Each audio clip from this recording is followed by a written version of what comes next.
All right, so good morning, good afternoon, and good evening to all of you. So we'll discuss today about the module 4, which is the operating leverage, financing leverage, and also at the same time, total leverage.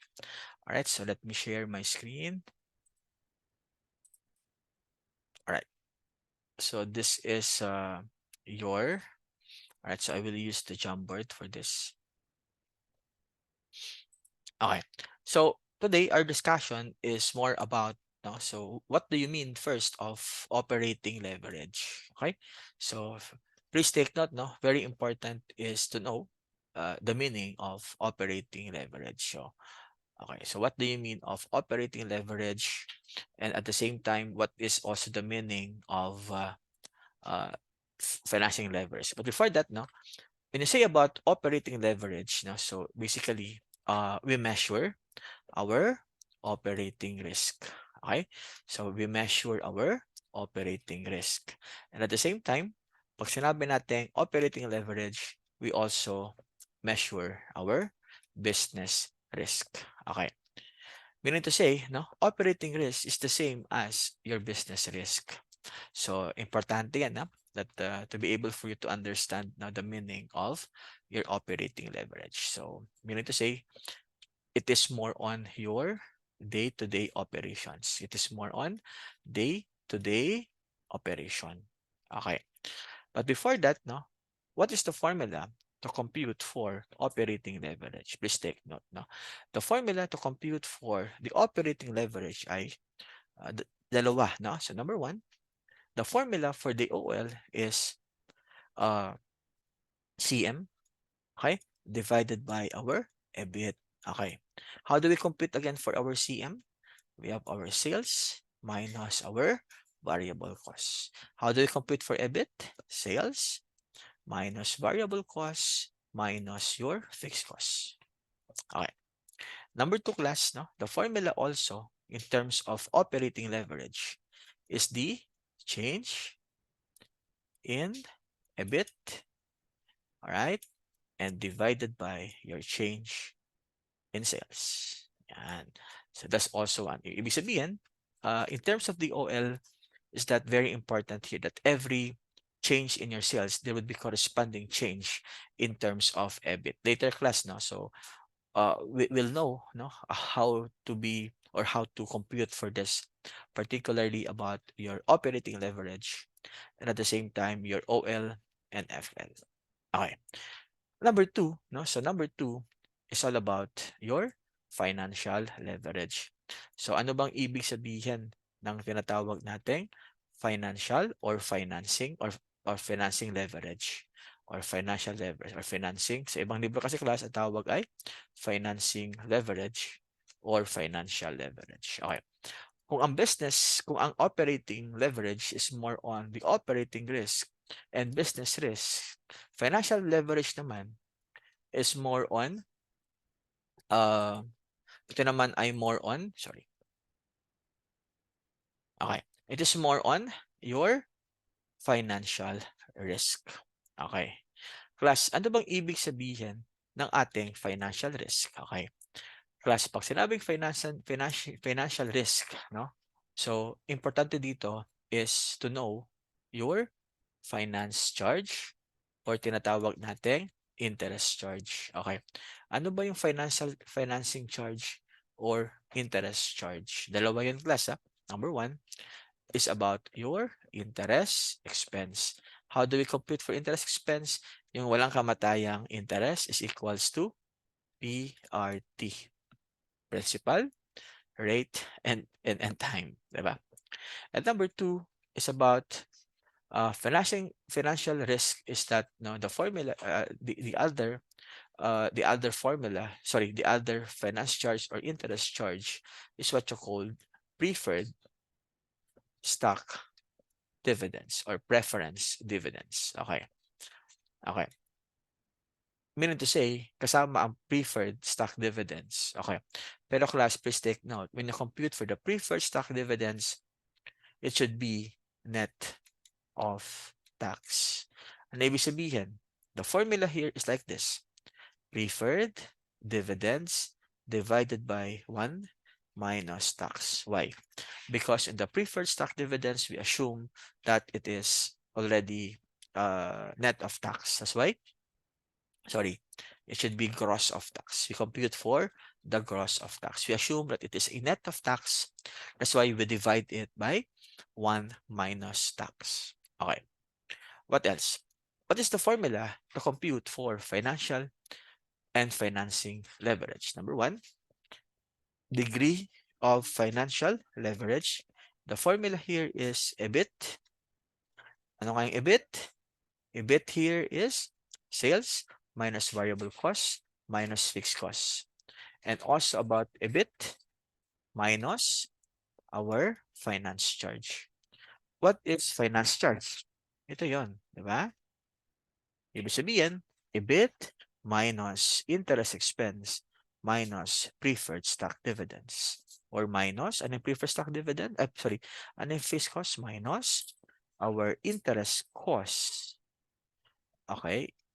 Minus our preferred stock dividends divided by 1 minus tax.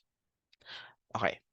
And number two class, no, when you compute for financial or financing leverage, you have also here what you call another formula is DFL is equals to change in EPS divided by change in EBIT.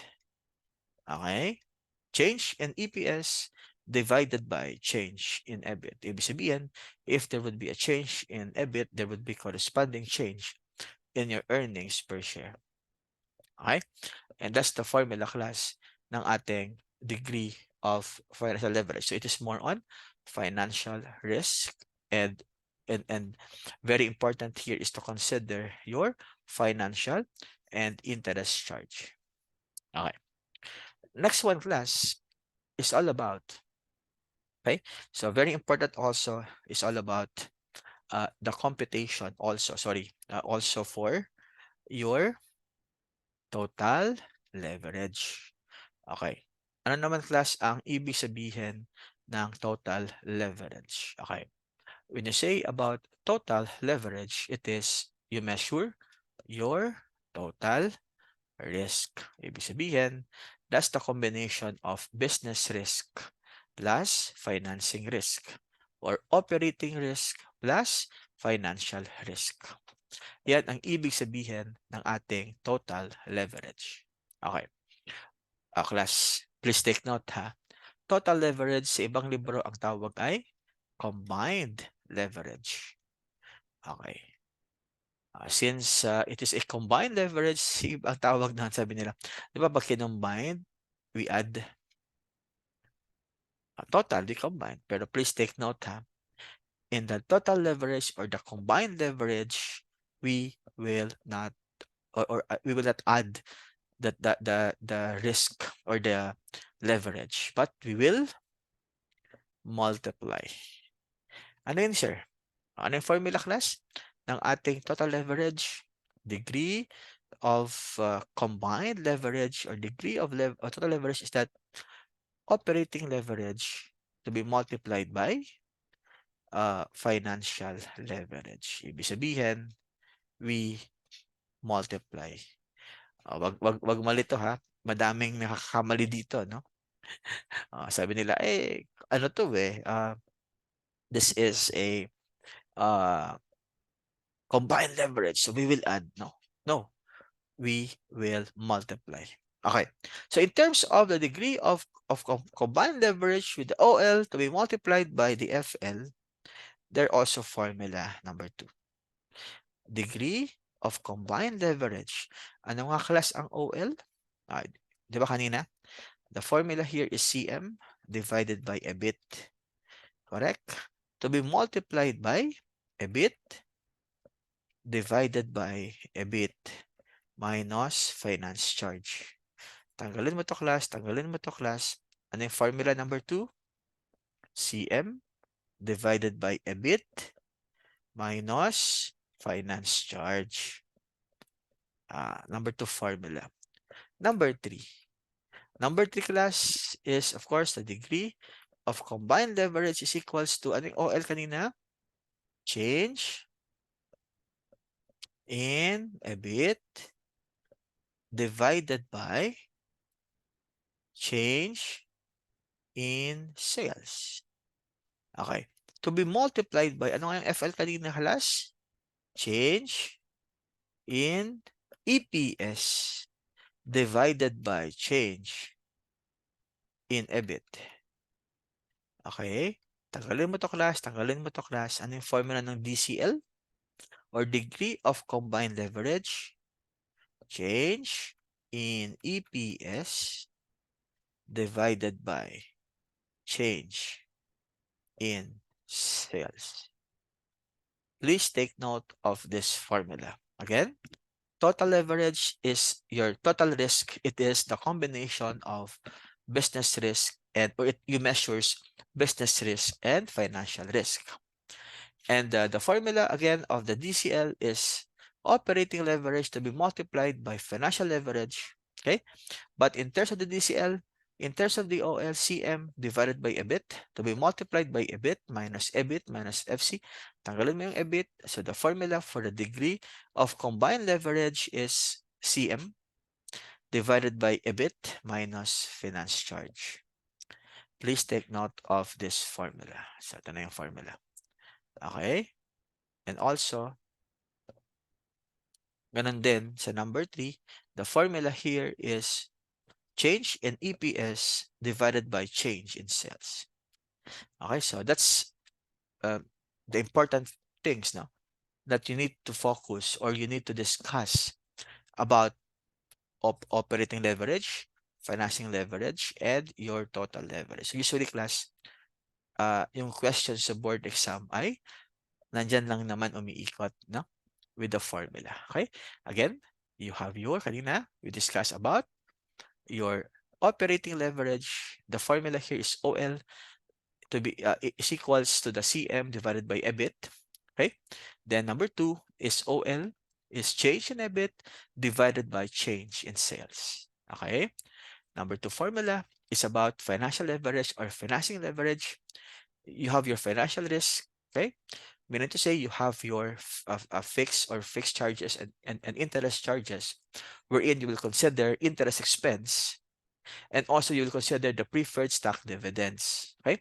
Please take note that the preferred stock dividends, the formula here is preferred dividends divided by 1 minus tax. Okay. What is the formula for the DFL? EBIT divided by EBIT minus finance charge. And the finance charge here, you have your interest costs, no? Minus preferred stock dividends divided by 1 minus tax. And number 2, you have your degree of financial leverage, the change in EPS divided by change in EBIT. Okay. And the last one is about your degree of total leverage, which is your total risk. And you have your business risk plus finance risk or operating risk plus finance risk. No? Please take note that it is a combined leverage. Ibig sabihin, we will not add, but we will just multiply. What is the formula? Degree of combined leverage is equal to the OL times FL. No? And with the OL, you have the CM divided by EBIT to be multiplied by EBIT to be divided by EBIT minus FC. Tanggalin mo yung parehas EBIT, EBIT. Ano yung formula na class? Degree of combined leverage is your CM divided by EBIT minus finance charge. And also we have our DCL, which is change in EBIT divided by change in sales to be multiplied by change in EPS divided by change in EBIT. So, takalin mo yung change in EBIT and EBIT. Ano yung matitira, class? Change in EPS divided by change in sales.